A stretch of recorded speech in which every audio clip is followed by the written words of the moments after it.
இன்றைக்கி எங்கள் வீட்டில் முட்டை சாதம் பண்ணுனாங்க. முட்டை சாதம் பண்ணி எடுத்துக்கொண்டு போய் எங்கள் வீட்டுக்காருக்கும் பொண்ணுக்கும் சாப்பிட கொடுத்தா, இது என்ன பிரியாணியாக முட்டை சாதமாக இவ்வளோ டேஸ்ட்டாக இருக்குதுன்னு சொல்லி கேட்குறாங்கங்க. இப்போ அந்த முட்டை சாதம் தான் எப்படி பண்ணுறதுன்னு பார்க்க போகிறோம். இப்போ ஒரு கடாய் அடுப்பில் வச்சுக்கிட்டு இதில் 3 ஸ்பூனுக்கு நல்லெண்ணெய் விட்டுக்கலாம். கொஞ்சமாக கடுகு உளுந்தம் பருப்பு சேர்த்துக்கலாம்.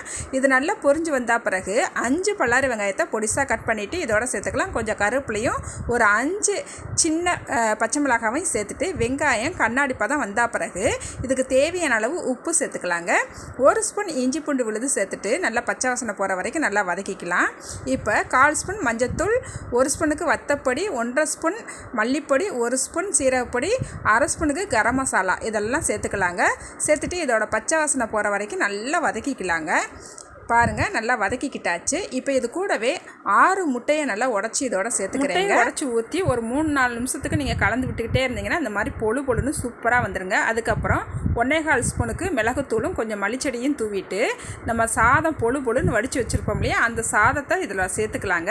சேர்த்து விட்டுட்டு நல்லா கலந்துட்டு ஒரு 3 ஸ்பூனுக்கு நல்லெண்ணெயை விட்டு நல்லா கலந்து விட்டு சுட சுட இந்த சாதத்தை எடுத்து சாப்பிட்டு பாருங்கள்.